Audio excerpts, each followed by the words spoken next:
fans, and welcome. It is Answer the Call podcast. I'm your host, Tim, and I am joined by some amazing people. It is the Three Guys, Six Balls podcast. Welcome in, guys. Thanks for having us. Hey, Hello, I hello. appreciate you guys taking the time out of your busy day to join my podcast. We're going to talk some ball. I guess now it's four guys, eight balls, but it's okay. Good to know. Good to know. Thank you. We haven't actually done an official count, so that's just assumed. Well, I just want to take just a quick moment and RIP to Kyron Lacey. Sorry, the news broke that it appears that he committed suicide today, guys. So right now we're just going to take just a brief moment of silence. And with that, if you guys ever feel the urge to do harm to yourself, get help professionally. Call a hotline, whatever. Call a friend, call a family member. Suicide is no joke, and it is something that if you guys ever followed back from my video game streaming days, it is something I take seriously. So mental health is a big thing for me. And with that, we're going to get started with the players that might get drafted too high, and I want to hear from Will first. Oh, good golly. All right. So this is going to be incredibly unpopular for one of us on this call. I'm going to start with Amari and Hampton. Running back, North Carolina. Yeah. Avery's guy. Avery's guy. Big UNC fan there, Avery. Yeah. He's a big UNC fan. So I like this guy a lot overall. The problem is he is in one of the deepest running back classes we've seen in a while. And so he's projected all over the place, most popularly, depending on what the Raiders do with their pick. But I've seen him at 10 to the Bears. I've seen him at 12 to Dallas. I just don't think, including Action Genty, I just don't think running backs are A, worth it that high, and B, the second running back in the draft is worth a top even 15 pick. I can see him later in the first round, but he's got the stats and all the accolades to back it up. I'm not saying he's not going to be a good player, even a great player. The problem is that there's probably off this running back board, there's probably 7, 8 running backs that are going to get drafted this year that are most likely going to be workhorse starters in the NFL. And so to take the second running back off the board when there's still such talent out there. And if you're looking at the Bears, they need a lot of help. They need a lot of free agency work to boost their offensive line. They had to with 68 sacks to Caleb Williams last year. But they've done a lot to boost him up. But there's other help that he could need, and that defense can get boosted. I think a first-round running back, especially the second one off the board, is just way too high. That's kind of interesting. I do see a little bit of what you're saying, but maybe the Bears at 10 are just like, hey, Genty's off the board. We really want a running back. We want that dual threat running back with DeAndre Swift and a player like Amari and Hampton. I don't see him going that high. I see him going late first round, early second at the earliest. So I don't know, guys. That fits to me. The late first, early second, that fits. But there's I've seen a lot of projections of early first, top 15 first, and that's too much. Okay. Yeah. I have a question for Avery, actually, because he's a big UNC fan and Hampton fan. So, Avery, in your honest opinion, how close is Hampton to Genty? Oh, if we're talking about like skill set, nowhere near each other. I would say almost diametrically opposed. They all run the ball, but the big thing is Genty's it reminds me of I don't know if it's Devin Hester. I'm thinking of someone else. Just this little guy that can just get anywhere. It's just like the center of gravity is so low that he just can't be brought down. The thing is with Hampton is that he was just a workhorse because we never really, Carolina never had a whole lot of like offensive options. They had fan favorites that people liked, but Hampton was one of those just reliable guys all 3 years, just coming in and not necessarily putting the team on his back as far as like he was taking over, But as far as like the percentage of offense that he dictated, like it was all of it. So like, I mean, you have the quarterbacks come in and, do some, but I just see him as somebody who is used to this grind. And a big thing to me is just injuries amongst running backs. I just feel like in the NFL, running backs already have like the shortest shelf life available. And Hampton was just super tough. And every time I watched him play, I mean, it was great. In fact, it was one of the things where personally, from a very biased standpoint, I felt like the times where he didn't perform very well, I thought there were clear obstacles on that offense, whether it's the linemen, whether it's just the play calling. It felt like he was just kind of, I don't want to say a victim of circumstance, but it wasn't like the team was trying to show him off. It was like, hey, we can't get anything going right now. Just give Hampton the ball. And it's like, all right, well, yeah, now I'm going to average 1 yard for the next half because they know we're going to me. But I mean, that being said, I'm biased as hell. So, I mean, I like him. But having said that, we've discussed on our podcast several weeks ago that the running back class is just very, very heavy. It's very deep. And so it's one of those things where it's like, hey, yeah, I mean, I still think he's ranked. I think he's number 2, 3 on the board. But it is one of those things where, I mean, yeah, 12 of these guys are going to get drafted. And then most likely it'll be some dude in the 4th or 5th round that ends up, breaking out. But I think they're different people. To answer your question. One could honestly say, and I know that Ashton Jeanty is kind of like one of those different style of players, but one could honestly say that Ashton Jeanty will be drafted too high. And the sense of, if you think of his workload over the last few years, and I don't know, kind of the conference, and in the beginning, I was like, Ashton Jeanty is Ashton Jeanty, and he's a monster, but he did play in the Mountain West, and the one tough defense that he did really face was Oregon, and he did put up good numbers. If he played like for Alabama or Georgia, I'd be like, hey, this guy is legit.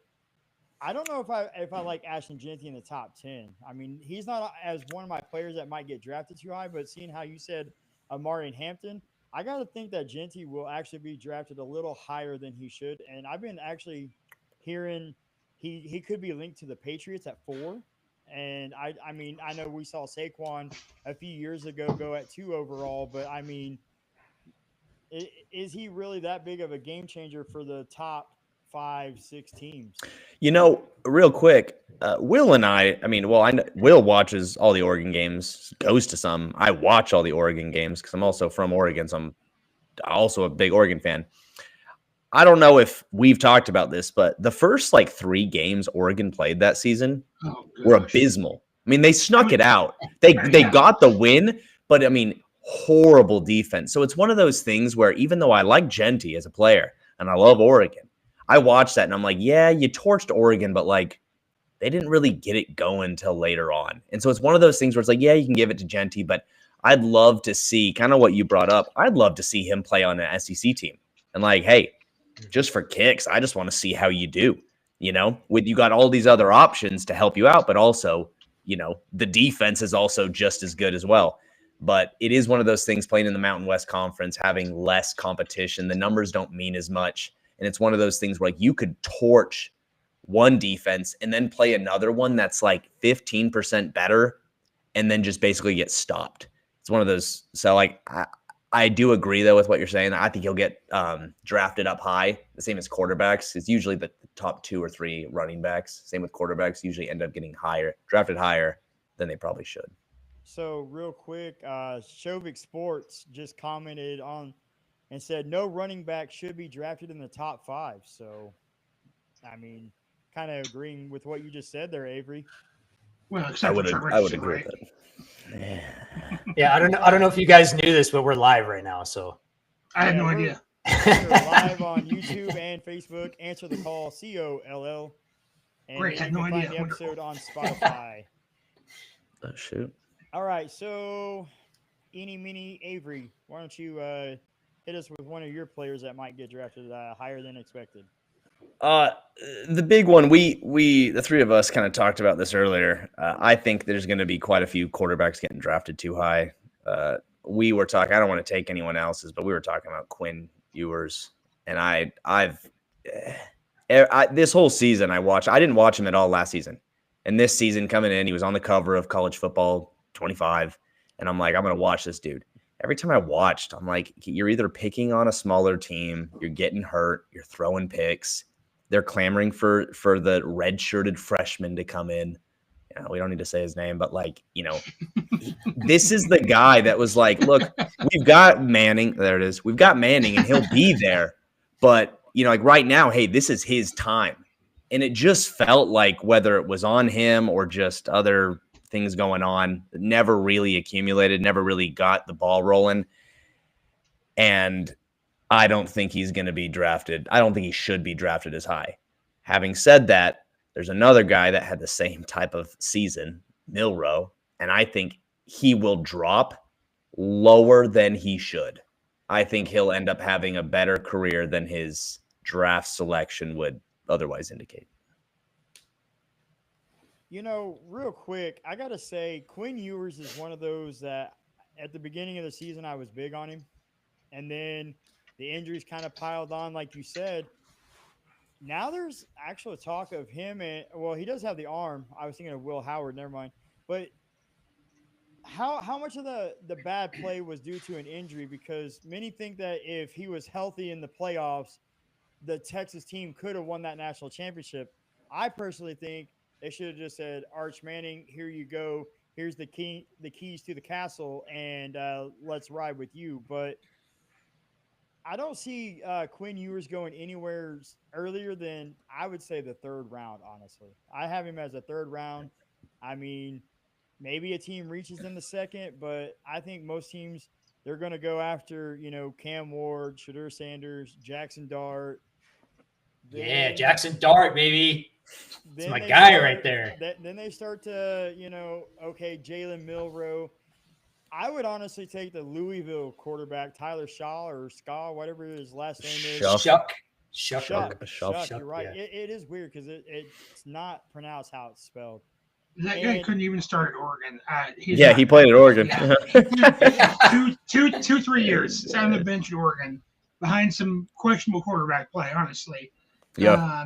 And he couldn't start here. I went to a smaller program, ended up starting. I am not high on Tyler Shaw. Where is he at right now? I know he went to Texas Tech. Is that where he's at right now? No, Louisville. Because he went to Texas Tech. No, he went to Louisville last year. He went from Oregon to Louisville, didn't he?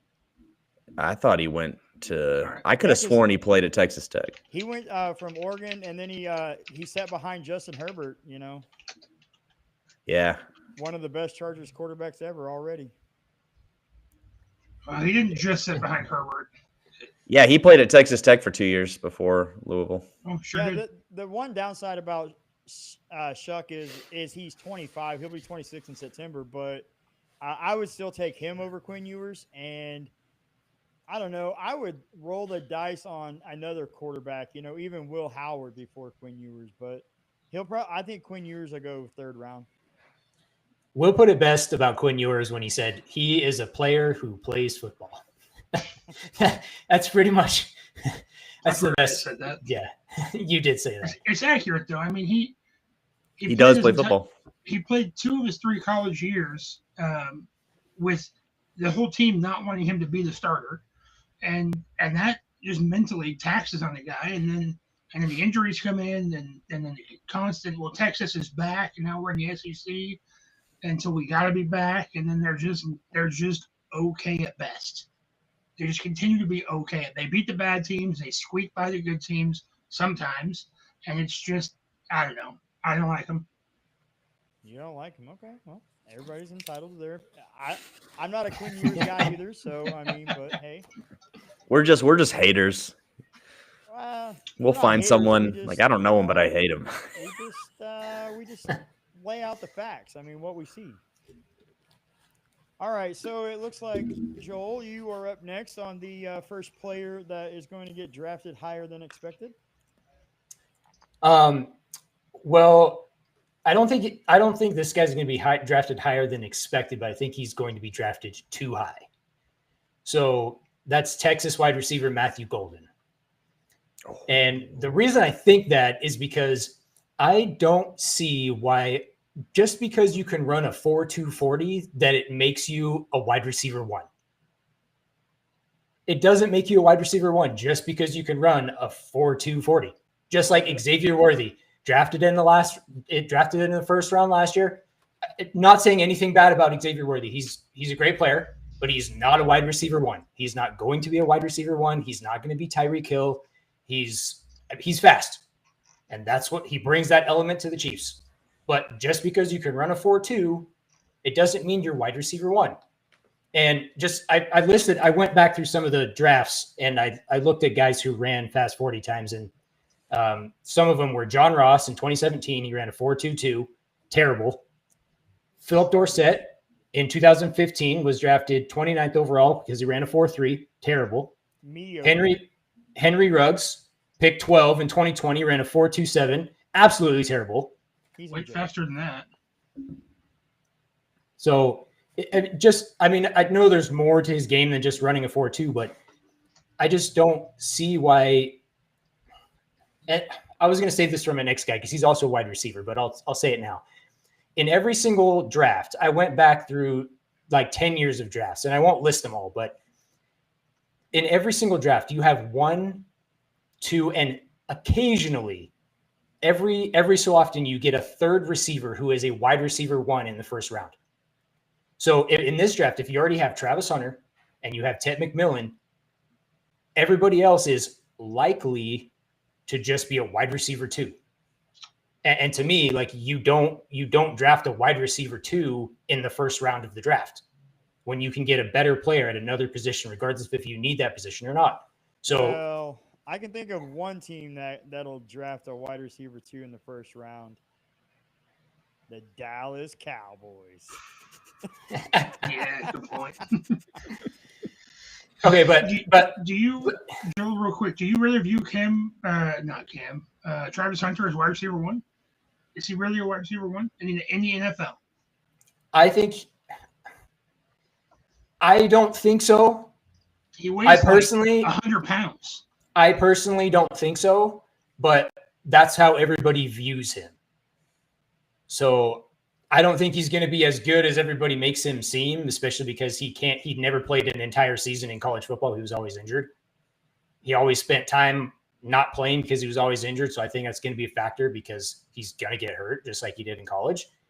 But I listed him as wide receiver 1 because that's how everybody views him. And with the years of drafts I'm going to go through, you can see it's not necessarily always the top guy that gets drafted that becomes the wide receiver 1. So I'll go through 4 drafts. So 2022, you have Drake London, who is drafted number 8, and Garrett Wilson at 10. So they're both wide receiver 1s. I wouldn't consider them like the top wide receivers in the NFL, but they're both wide receiver 1s. 11 was Chris Olave. To me, he's a wide receiver 2. I know he's the wide receiver 1 on the Saints, but to me, he's a wide receiver 2. Jamison Williams at 12. He's a wide receiver 2. Jahan Dotson, he is wide receiver 3 right now, I think, for the Eagles. Treylon Burks at 18. He is wide receiver 10. 2021, Jamar Chase was drafted at 5. So he is one of the best receivers in the NFL. Jalen Waddle is a wide receiver 2. He was drafted at 6. Devontae's a wide receiver 2. Devontae Smith drafted at 10. Kadarius Toney is garbage. And Rashad Bateman was drafted at 27, and he plays sometimes. 2020, you got Henry Ruggs, who was drafted at 12. He is not even in the NFL anymore. Jerry Jeudy, who is okay, drafted at 15. Then CeeDee Lamb, who is a star, drafted at 17. Jalen Reagor, who is not good, drafted at 21. Justin Jefferson, drafted at 22. And at 25, Brandon Ayuk, who he's probably considered a wide receiver 1 to most people. If you ask any 49ers fan, he is one of the gods of the NFL. Like, they consider all their players. I'm serious. Like, I had a coworker, he swore that Brock Purdy was the best quarterback to ever play in the NFL just because he played for the 49ers. You should have just said that's why people don't like 49ers fans. He'll be like, what? Oh, what do you mean? Brock Purdy is not the GOAT? Okay, and then just to finish up here. So 2019, Marquise Brown was drafted at 25, and then N'Keal Harry was drafted at 32. And Marquise Brown was okay, and N'Keal Harry is not good. So in pretty much every single draft, you have one or two guys who are legit wide receiver ones, and then everybody else is a wide receiver 2 or just okay. So I just don't feel like Matthew Gold. He's going to be a good player. I don't have anything against Matthew Golden. I just don't think he should be drafted in the first round just because he can run a 4.2 40. I do want to say that I do think the 40 time is a little overrated. Although I do like to look at it and see who the fastest guy in the class is every year. It is one of those things where it's like, I think who was it that we were talking about a little while ago? That was the was it the tight end that had like the 5.6, or was it, what was that? It was Will's guy. Xavier Restrepo, Miami receiver. Yeah, because I saw that and I'm like, yeah, and I saw that and I'm like, okay, well, clearly something was going on because you can't survive in college football the way he did with that being that slow. So a lot of times I see that as like, all right, well, cool. I guess if we have a foot race and that's how we decide the game, then it'll happen. Otherwise, I feel like a lot of people will usually disregard other weaknesses because of the fast 40 time. Now, real quick, I want to point out that Matthew Golden did play in the SEC, so he played some of the top-notch defenses. And only for 1 year, though. Only for 1 year. That is true, but he does have a big game feel. You know, he likes to make those catches in the big games. And even though he's only, I think, listed at 6 foot, he has no problem going up and getting those contested catches. I'm not saying he's a wide receiver 1 by any means, but you know, one of these teams in the mid to late rounds that maybe they don't need a whole lot out of a wide receiver. Maybe they already have like a playmaker like Drake London or like the Chargers with Lad McConkey. Maybe he could come in and be the wide receiver 2 in your guys' terms. But really, I mean, he could easily be a wide receiver 1 for a lot of teams like Cleveland. He would be a wide receiver 1 in a heartbeat. You know, the Giants, well, that's a bad example. I forgot they have Malik Neighbors. But, you know, like for some of these crappier teams, he could still come in and be that wide receiver 1, even though he's not as maybe as polished as some of these receivers, you know, like a Tet McMillan, or I'm not going to say Travis Hunter. I'm going to say, you know, Tet McMillan, Emeka Ibuka, who he'll be Will's favorite guy, wide receiver 2, but he definitely could come in and be a wide receiver 1. Well, just to respond to that real quick. So when I say like wide receiver 1, like he might be a wide receiver 1 for a team. But when I say wide receiver 1, like if I'm personally drafting a guy in the first round, like I am looking for like a legit like Jamar Chase, like CeeDee Lamb, Justin Jefferson, wide receiver 1. Like the same way you would do it for a quarterback. You wouldn't find a backup quarterback in the first round. Unless you're the Packers. Or you don't want to. You don't want to. Like, yeah. Like, no, going back to Chris Olave, like he's fine. He's a fine receiver. But like in my mind, they need another guy to be like a legit wide receiver 1. Like if you put Jamar Chase on the Saints, Chris Olave is going to ball because he's got Jamar Chase on the other side. Because he'll be their wide receiver 2. Like he's a high-end wide receiver 2, in my opinion. But because he's on the Saints, he's wide receiver 1. That's just not the type of wide receiver 1 I'm looking for. Okay. Well, I'll go ahead and give my first player real quick. And it is Shavon Revel Jr., the corner from East Carolina. He fits the build, 6'2", 194 pounds, 32 and 5/8 arms with a hand of 9 and 5/8. I mean, he fits the build well. But when you start looking at his stats, you know, 3 interceptions. Now, he did have 2 return touchdowns, and he did have a interception return for a touchdown. But just, I think he's getting a lot of hype, and a lot of people are saying that he could go toward that back end of the first round. And I don't know if I see him quite right there. Maybe early second round, I would be okay. But taking him in the first round, I feel like that would be a little bit of a reach. Now, maybe somebody trades up, to get that 5th-year option on him, maybe at like 29, 30. But if he goes any earlier than that, I think a team would absolutely just kind of reach on a corner that I feel like there might be better corners in this draft, not named Will Johnson or, the obvious Travis Hunter. He is also recovering from an ACL injury, so there's that. So teams have to take that into consideration. Like, how well is he going to get back to, being on the field and being productive? And let's face it, he played at East Carolina, and I'm not knocking these smaller schools by any means, because like I definitely defend the smaller schools when the time is right, but in a smaller conference, 3 interceptions in his career. I mean, that just tells me that he doesn't go out and get the turnovers that teams may need, especially from like a first-round corner. Yeah, let me just say this real quick. So we're putting together our top 50 big board right now, and he's not on it. Okay. He's not in our top 50. And I think part of the reason for that is the injury, because an ACL is not easy to come back from. And typically the year after ACL injuries, players don't play to the same level that they did before. It usually takes them a couple years to get back to that. But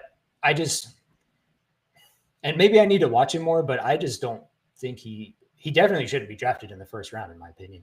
I think a lot of teams are looking for the size in a corner, and that is kind of like the same thing as like a wide receiver with a 4.2 40 time. Like, just because you have size, that they get enamored with the size, that doesn't necessarily mean that they're going to be that good in the NFL. That is true. I think. Oh, sorry, you go. No, you go ahead. I was just going to say, do you have anything? I say, corner is the second hardest position in the NFL. Right behind center is the first. Oh, never mind. Quarterback, actually. Quarterback is the hardest, and then corner is the second hardest. And I've said before is that the offense cheats. They know when the ball's going to get snapped. They know where the ball's supposed to go. And if it doesn't go there the first time, they know where the ball's supposed to go for the second option and the third option. They know the entire thing. They know the answer to the play that's happening. Defense, they don't know anything. They have to read and react, and that's where size and athleticism really comes in handy. But if you don't have the reps, and 3 games last year with a torn ACL, you don't have the reps. And you were at East Carolina, which, again, not trying to knock a small school. He's only started 24 games in his college career. 3 total interceptions, as has been mentioned. He hasn't passed the eye test, and it's not because he doesn't have the tape. It's that even the tape he does have isn't enough to make me go, "Oh yeah, this guy's great." And when you're playing the second hardest position in the NFL, you got to pass the eye test if you're gonna get drafted high in the first round, or even early in the second, or in the first round at all, or early in the second. There's not enough meat on them bones, as they say. Not enough meat. He's 6'2", 194. Well, I meant specifically with his stats. He's a big guy. 6'2", 194. That's a big guy. And I'm sure he's like 5% body fat at most. I mean, I'm sure he's just absolutely stacked. So not enough meat is proverbial, as in doesn't pass the eye test with the stats and the physical ability, and then coming back from the ACL injury to play corner, where you have to rely on your quick adjustments with your knees and making reactions instantly. There's just a lot there to it. Okay. Avery, do you have anything you want to add to that? Not that specifically. Okay. Let's see. Joel went last on his first player. Why don't you get us started? Well, I went last, but Joel, let's get you started with your next player. Okay, so my second guy is also a wide receiver, and I'm hating on the wide receivers here. And it's not hate. It's just that I think they're going to be okay. I just don't think they should be drafted in the first round. And this guy is another coming on. It's the next receiver actually down from Golden. I hate all the receivers. So it's Luther Burden from Missouri. Receiver down. I think so. just the fact that he is being talked about as a first round draft pick, like that is too high for me. And when I was researching him, there's a lot to like. There's also a lot not to like. So I'll start with the draft comps and take this for what you will. And we've talked about player comps recently and how they don't really matter, but with some of the player comps that I saw here. So this is the first one I saw. Shades of Curtis Samuel. Okay, why would you want to draft Curtis Samuel in the first round? He's fine player. He can help your team. Not all of them. He's shades of him. Shades of him. Not a first round. He's not a first round player. He's not. Okay, second guy, Kadarius Toney. Kadarius Toney was terrible. Why would you want to draft Kadarius Toney in the first round? The Giants did it at pick 20. That didn't work out well. Okay, so then there's some better comps. Still not great, but better. Okay, so Randall Cobb is one of them. Randall Cobb was a good player. He only had 1,000-yard season in his career. One. That's not a first-round receiver to me. Second player, Deebo Samuel. Again, unless you ask a 49ers fan who will say Deebo Samuel is a 49ers god, he wasn't. Deebo Samuel's not that great, honestly. Like he also has 1,000-yard receiving season in his entire career. Both Randall Cobb and Deebo Samuel were second-round draft picks. Neither of them were drafted in the first round, and there's a reason for that. So you look at Luther Burden's stats. 2023, he was amazing. He had 86 catches, over 1,200 yards, 9 touchdowns. He averaged 14.1 yards a catch. Then 2024, he has 61 catches for 676 yards, 6 touchdowns, and 11.1 yards per catch. So not only were his stats done in 2024, but in 2024, he swapped roles with his wide receiver 2 from 2023. So 2023, he's wide receiver 1. In 2024, wide receiver 2 from 2023 becomes wide receiver 1, and Luther Burden becomes wide receiver 2. So are you a wide receiver 1 or are you a wide receiver 2? What is it? So he hasn't shown me enough to say like this guy is a legit wide receiver 1. And again, that's just me because if I'm drafting a receiver in the first round, I want that CeeDee Lamb, Jamar Chase type of guy. I don't want Chris Olave in the first round. If it's in the second round, fine. That's fine. But not in the first round. Not in the first round. Not even to like a team that may already have a wide receiver. I am personally a draft best player available. So even if you have a linebacker, even if you're stacked at linebacker and you need a wide receiver, you can get a wide receiver later. You can get your wide receiver 2 later. You don't have to draft him in the first round. If the best player available is a linebacker, you take the linebacker over the wide receiver 2, and you figure out what to do with the rest of your stacked linebacker group later. That's just me personally. That's just how I look at it, but that's just me. And again, we're putting together our top 50 draft board right now. It's all just opinion. That's all it is. It's just opinion. Because I've seen players. Shadur Sanders is a great example. I've seen Shadur Sanders ranked 16. I've seen him ranked 47. I talked about Harold Fannin Jr., the tight end from Bowling Green last week. I've seen him ranked 50. I personally have him as a top 50 player. I've also seen him ranked 88. So it literally is all just opinion. Yeah. But I think that Luther Burden is going to be drafted too high, especially if he's drafted in the first round. Wow. First round altogether, he's too high. Sounds like a lot of teams might be reaching on wide receivers in Joel's eyes. Oh, they always do. And there's proof every single draft. They always do. Just like I said before. Unless you get a CeeDee Lamb or a Justin Jefferson type of guy, you're reaching. I just gotta hope that it's not the Chargers that reach for a wide receiver in the first round. So hopefully we go best player available in that term. Will, did you have anything you want to add to Matthew or to Luther Burden? Tim, I like what you've been saying about. Well, what about this guy? You're the Cardinals, right? You're picking mid to late first. Where are they picking? 17, 16. Too high for Luther Burden, I'll tell you that. Yeah, and they have a lot of needs, but what if best available is Matthew Golden, right? And I realize we already talked about him and we've moved on, but the point still sticks. If that you get to the Chiefs or you get to the who's picking late here, the Lions, the Ravens, The Eagles. even the Rams, right? You need that number two guy. You need that. That is your piece fix, right? It's not great to spend your second round pick or your first round pick on him, and the option may be better to trade back and hope for the best. But if you're looking for best available and that receiver's there and he's going to be your number two, I don't hate the move. I I don't see hate it. everybody's just hating on me now. I see. Well, yeah, of course. I think what happens is we have to look at it from a standpoint of, hey, if the Cardinals were to draft Luther Burden, obviously he'll never be the wide receiver one there. He's not a wide receiver one in your eyes. But playing with Kyler Murray, playing with Marvin Harrison Jr., he doesn't need a lot to be.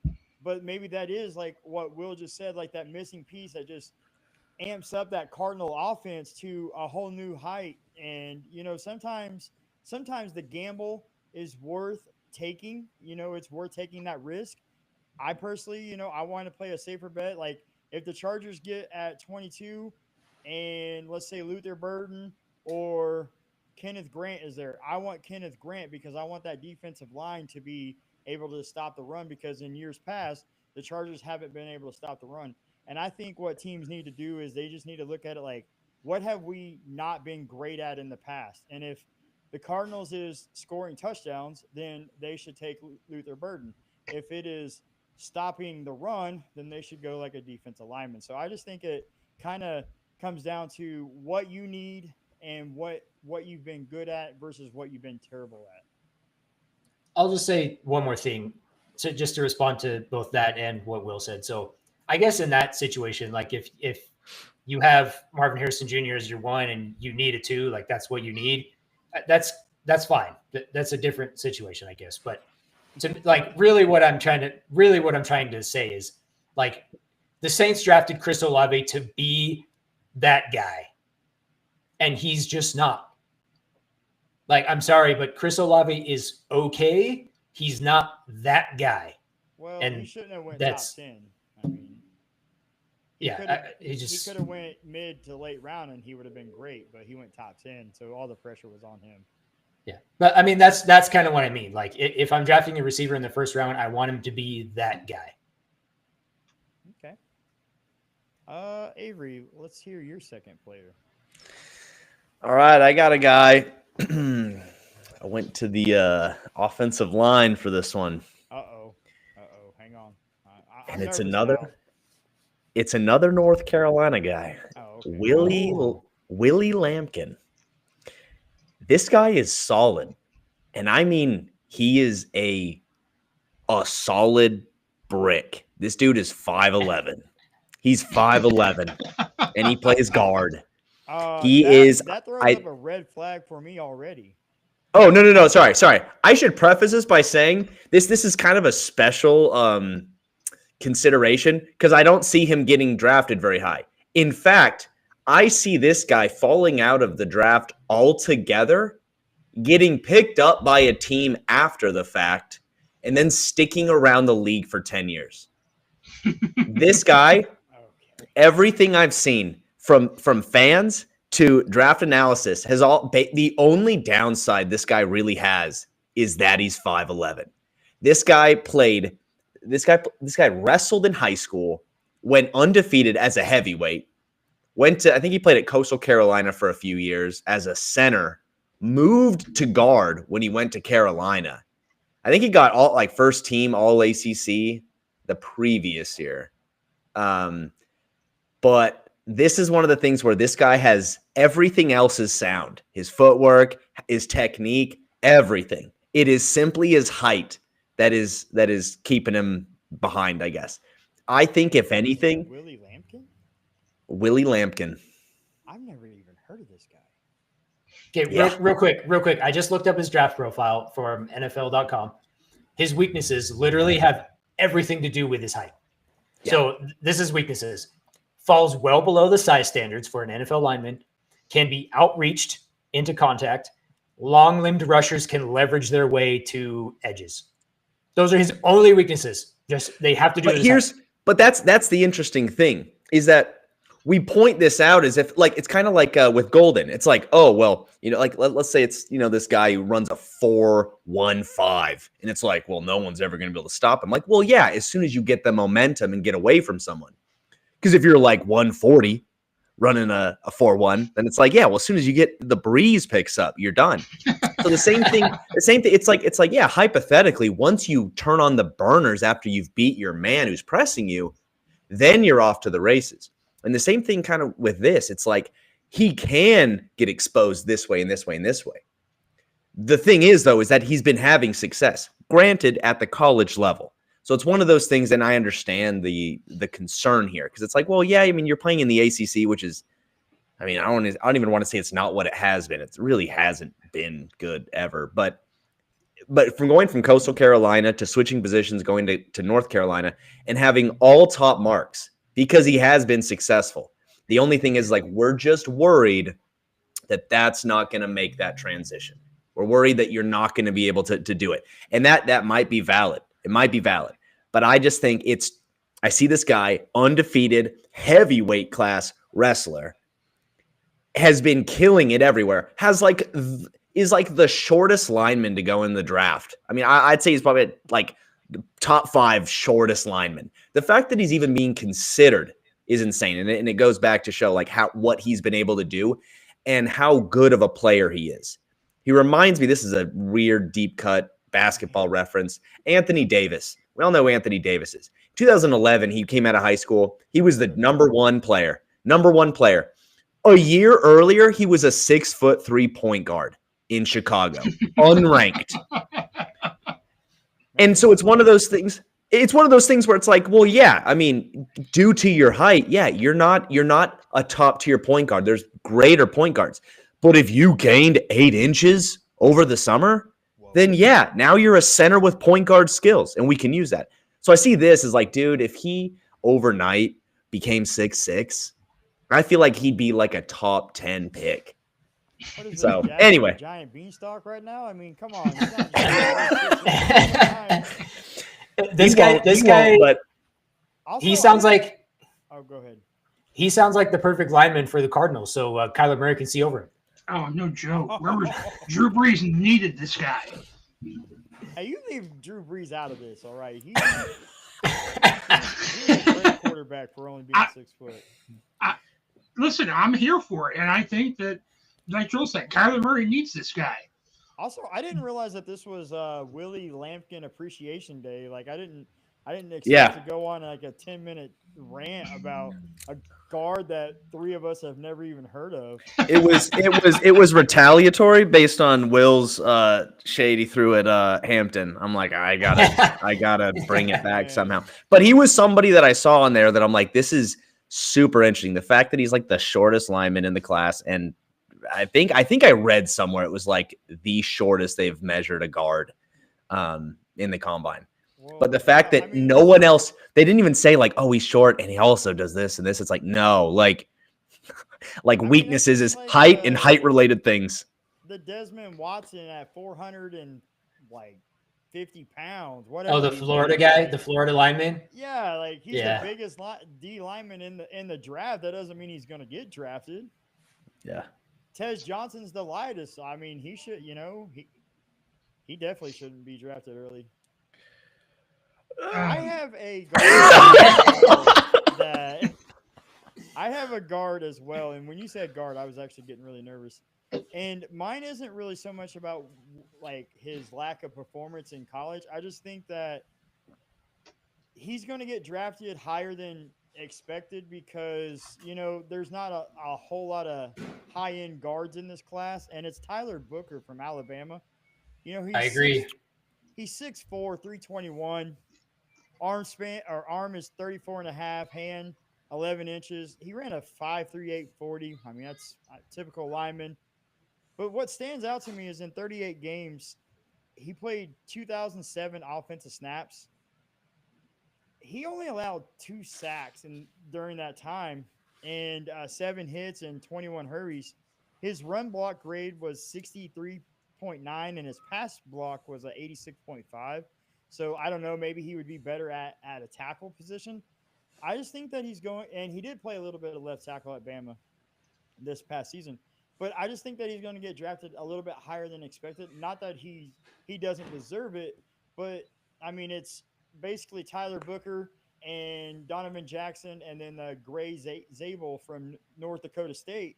And I got to say, like beyond that, the quality guard position just kind of really just falls off.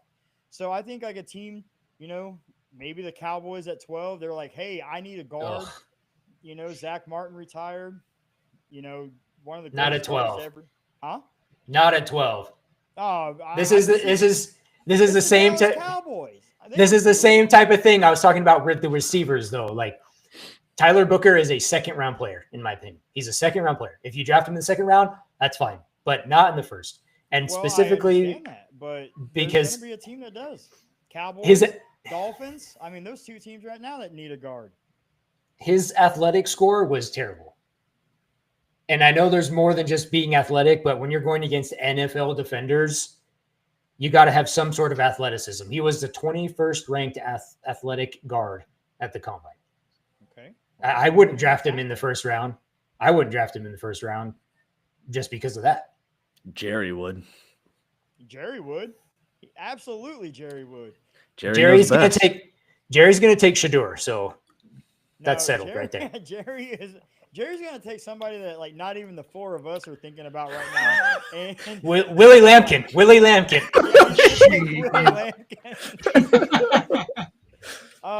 But Jerry's gonna do what Jerry wants to do, and if anybody's ever listened to previous episodes, go back to September through December of last year, and you can just hear the Jerry Jones rants come in. And I don't know, but like I was using Cowboys, for all we know, the Cleveland Browns could take him at 2. I mean, that would be like the most Cleveland Brown thing ever. But True. I like Tyler Booker in the sense that he played for an SEC school. He played at Alabama, went against those tough defenders in the SEC, going up against like Landon Jacksons and all of them, the James Pierces and all those. And he only allowed 2 sacks. And like I said, it's not even because of his performance, but it's more the lack of guard will make a team reach in the first round, I feel like. I can see that. Yeah. I know there's been, I'll go back to the Cowboys. I'll go back to Jerry. So there's been just an example is when he drafted he's not a guard, but Travis Frederick, their center. Yeah. They reached. I mean, everybody thought they reached for him. But he ended up being the best center in the NFL for most of his career. And unfortunately, he had to retire too early. But I mean, I think that's an example on the opposite side of this. I don't think that Tyler Booker is going to be that type of a guy. So I personally wouldn't reach for him. But there are, like you said, like somebody's going to take him because they need a guard. Absolutely. Will, do you have another player real quick? And then we'll close this out with the ideal player for all of our teams as we close this out. Ooh, okay. Yeah, so I went defensive line here, and I'm going to bury the lead a bit, so sorry, bear with me here. I'm going to talk about stats before I talk about a name. In 3 years, this guy recorded, six sacks. That's not great. Derek Carmen. What was that? Derek Carmen. No, nope. We have a slew of pressures. Recorded like 39 some odd pressures last year. Year before that, he had like 5. He's 6'5", 267 pounds. Plays edge. Versatile D lines when he's listed at. Shamar Stewart. Oh. This guy. He didn't even have 6. Well, this is 6 stats. There's 6 sacks over the last 3 years total. But the last 2 years, he only had 3. He only had 4.5. Oh, so this is rounding up then. I see. He's giving him a whole sack when he should only be giving half sacks. So you have 4.5 sacks Yeah. over the last 3 years. If you round up to 2, yeah, it's 6, but he had 1.5 sacks every year. And it like consistently 1.5, 1.5, 1.5. This guy is the well, I gotta put this right. This guy is the best almost player in college football. He almost had a lot of sacks. He almost got to the quarterback. He almost got tackles. I mean, he had 31 total tackles last year, which is not bad. But still, the amount of times that quarterbacks specifically just ran away from him, and he just, well, he's got such a high motor, yeah, until he gets stopped even slightly. If nobody's touching him, he's chasing the play down. But if one guy, if he gets chipped even a little bit, it's over. He's done. He has all potential. At 6'5", this dude is, he honestly, body style reminds me of DK Metcalf coming out of college. Just absolutely ripped. Absolutely ripped. Everything you want out of a defensive lineman. 267, played at Texas A&M, but he was just almost good. He's got all these pressures. Yeah, but that means he almost got there. He was almost did the little good. engine that could.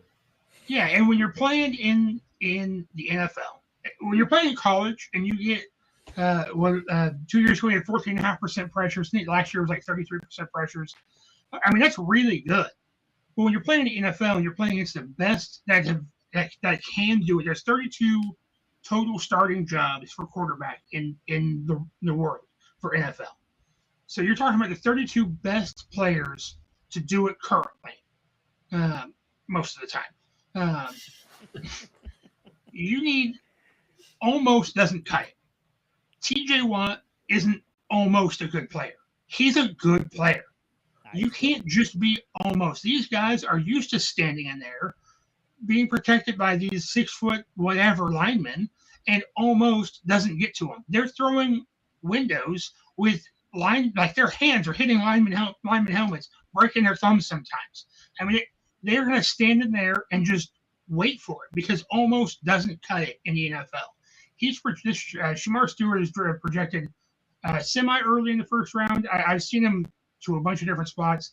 I'm terribly afraid that just due to athleticism, the Raiders are going to draft him. They're going to trade back into the first round. They're going to go Genty, trade back into the first round, and get him. Because if there's one thing that Mark Davis and that sweet haircut loves, it's raw athleticism. Have you never seen Mark Davis's haircut? Are you a Go ahead, give it a peek. Mark Things Davis. that make you go blah. Yeah. Is Mark Davis's haircut. Yes. He loves athleticism. Loves it. And so you get these freak athletes who have no real talent. I don't know how to say it. He's a very talented individual, very athletic individual, but it's all unrefined talent. And when you are going up against the best linemen in the world, and offensive linemen are taught technique over everything, raw athleticism does not often beat technique. It does occasionally. You will see some of these linemen get put on ice skates and just get bull rushed right into oblivion. But most of the time, you are having to make a move to get past them in one way or another. And still, even then, unless you're on the Bears last year, they're not getting that many sacks. So he's going to have a significant amount of coaching to refine his athleticism. And to me, that is not first round talent. Yeah, sure, you can be a freak athlete, but first round when you're not a refined player, come on, give me a break. Wow. Will is not on board with Shamar Stewart. I'm not on board with a lot of people. You know, I was gonna kind of go that route, and then I was like, man, one of these guys is gonna say like a Shamar Stewart or a Derek Harmon and so I was like, I won't. I do see your points there.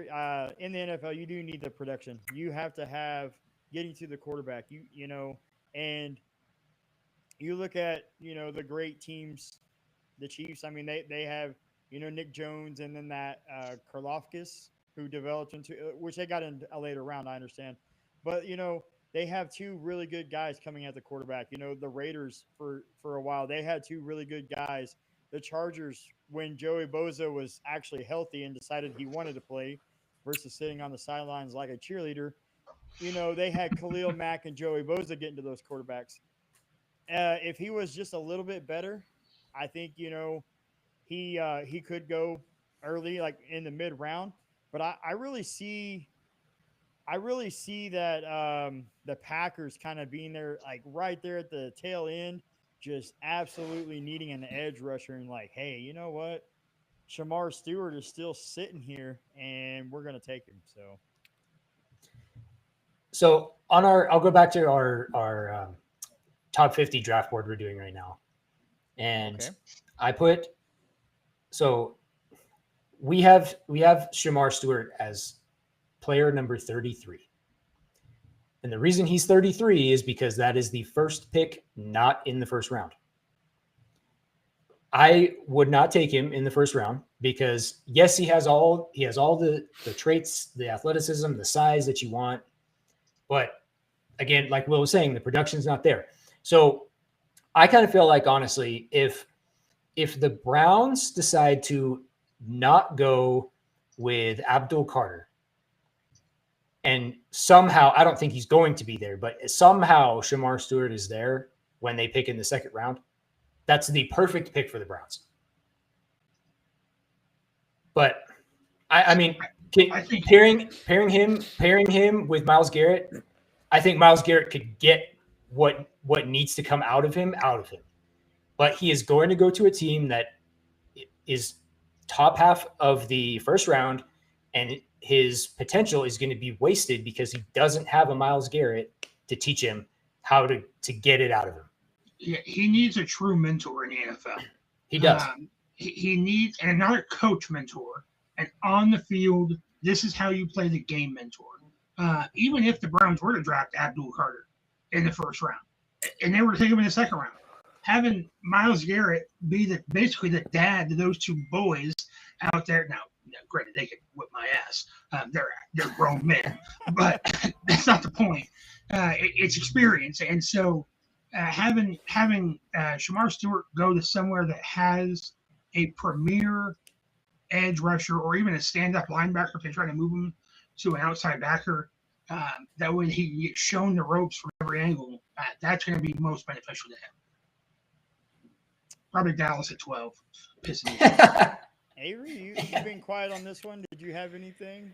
No, I mean, for the most part, I agree with what Will said. I think that, yeah, if you just, that unrefined talent only takes you so far, and it usually just takes you to college.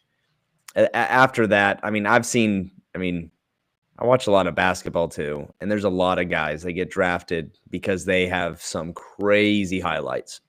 I've seen guys that you'll see their highlights, and then I'll look into it a little bit more and find that most of the highlights came from games they lost, where they're just, it's like there's not a lot you're really contributing to. You might be selling tickets, which is fantastic because although this is sports, it's a business, it's entertainment.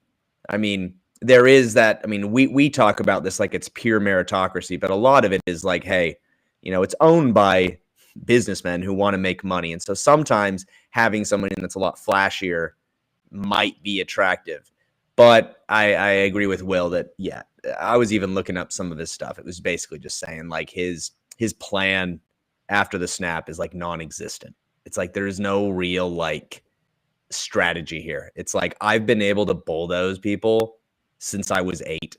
I don't need to do this. And that's usually kind of the issue there. I think is that if we're talking draft and you're a junior or senior in college and you haven't gotten that technique figured out, when you're in the NFL, it's not going to help. Usually the guys are hungriest when they're in college, and that's when they're like, hey, what do I need to do to get to the league? And it's like, hey, your raw talent is great, but you should strategize a little bit more. It's like, nah. It's like, okay, I mean, if you had 3-4 years in college and you didn't do it, like you're not going to do it when you're in the NFL. Too many guys are just kind of collecting paychecks, just doing what they have to do to keep the job, which makes sense because it is your livelihood. And just like anyone else working at their job, it's like, I just don't want to lose my job. So I'm not high on him either. Okay. All right. Well, Avery, we're going to do like the quick around the horn, around the table our ideal first round pick for all of our teams. Avery, I'll let you get started, seeing how you were last on the talking right there. For all of our Avery, teams, who's Yeah, your team, Avery? yeah, who's your team, Avery? I don't have an NFL team. Who's your fantasy quarterback this year? This I don't have one this year. I don't know. Last year. Who did I? Oh, I had Justin Herbert. But I picked him like fourth round. I just didn't pick a quarterback. Hey, that's smart. That's smart. And he did not help me out. I also drafted Bo Nix with my last pick, and he helped me out more than Herbert in the second half of the season. Okay. Seeing how you don't have a favorite team per se, you get to pick a random team that you would say that you're a fan of for this episode, and give me their ideal first round pick.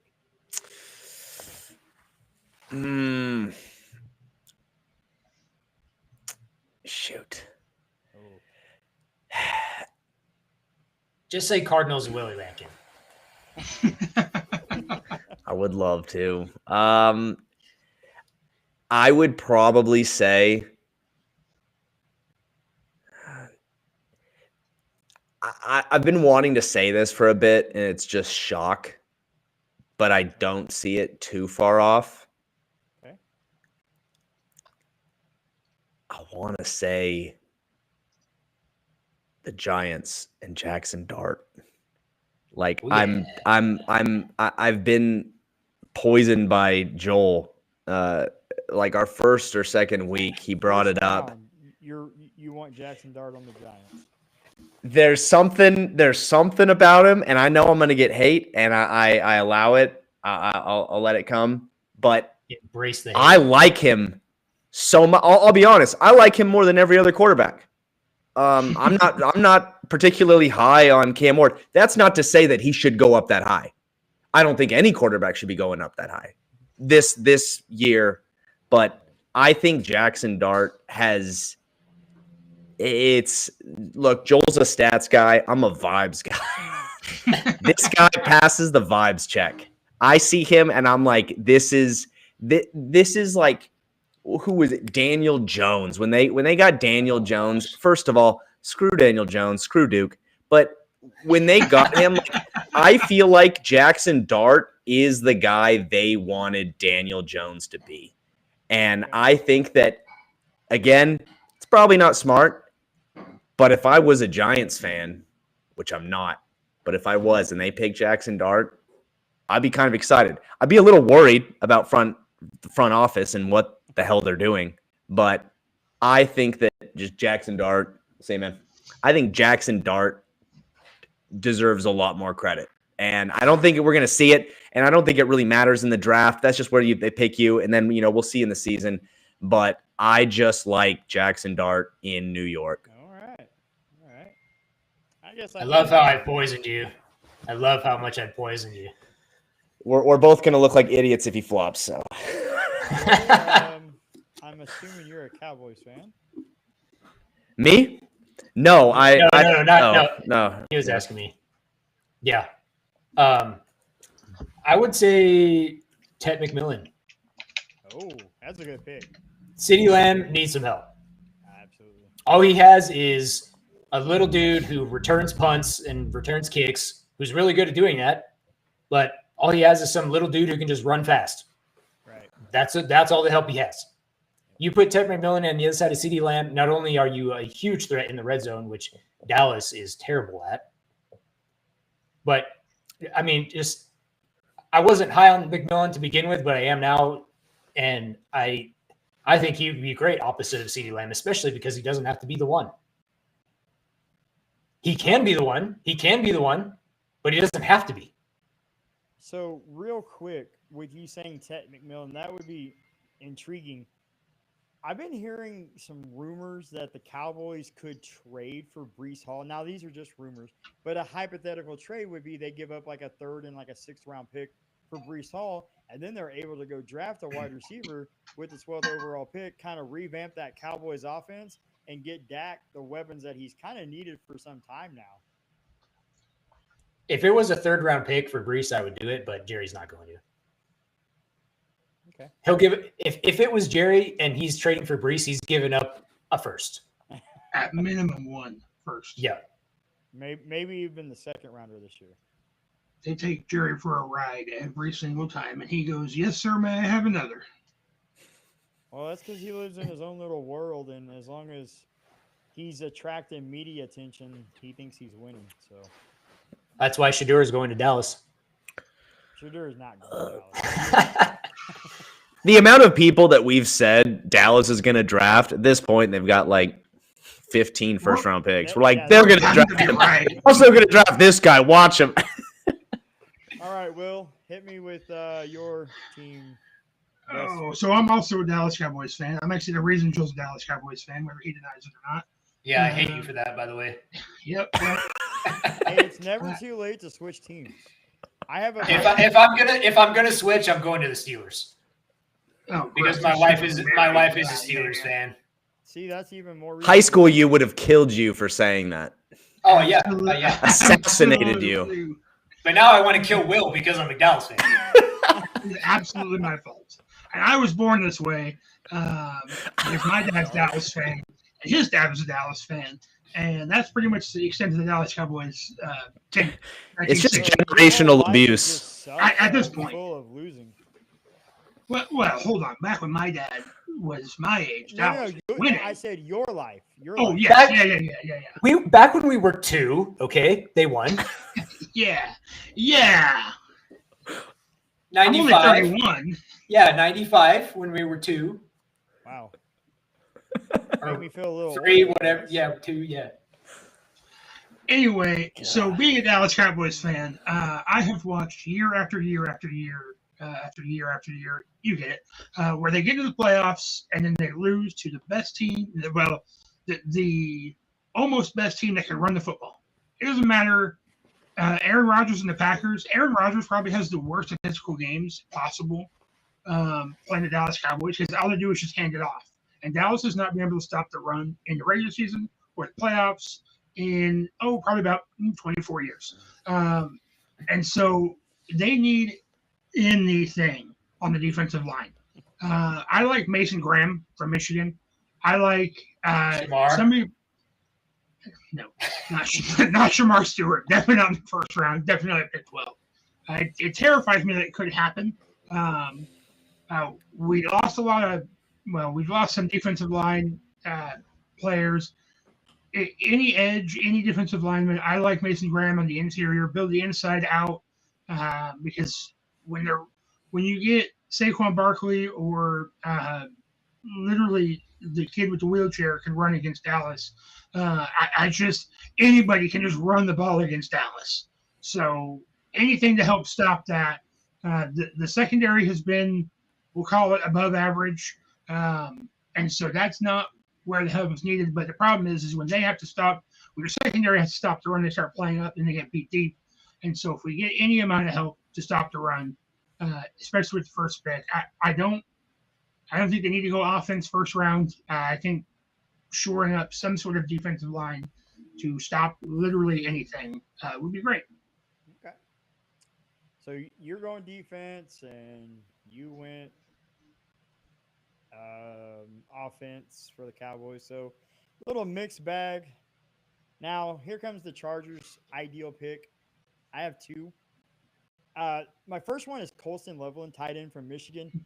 If he is there, please, Jim Harbaugh, go get your former tight end. Justin Herbert needs the help. He needs offensive weapons. You got Ladd McConkey. You signed Najee Harris. Go get a nice tight end. Go get a tight end that you're familiar with if he's there drafting. Now, if he's not there, don't get on the little circus of getting a wide receiver. Go ahead and go defensive line, Kenneth Grant, another Michigan player. Go get somebody that you're familiar with in the first round that knows your system, knows what to expect coming in from day one. You don't have to coach them up. They already know, and it'll be a successful pick with either one of those 2. My first one, though, is definitely Loveland. I want to see that offense get way better. last year. And I respect Harbaugh. He came in and he changed the culture. He came in and said he's going to fix the team from the inside out, and he started building up the offensive line. Now, he's got some of the defensive line. Go get a tight end, help Justin Herbert, take the pressure off of him, take the pressure off of young lad McConkey as well. Because Mike Williams is just a big body, and I expect him to have like 3 catches all season. So go get another offensive weapon, but don't let it be a wide receiver. Don't get that fool's gold, in draft. Fool's golden. Oh, Yeah. that was good. Don't draft Golden. Don't draft Golden or Luther Burden, please. Well, now, if Abuka is still there and Loveland is off the board, then maybe him. But let's try to keep it either tight end or defensive lineman for the Chargers, I think. Will, can you try to pronounce Emeka Egbuka? Nope. No, You should have said one his name. Hey, one time for Answer the Call.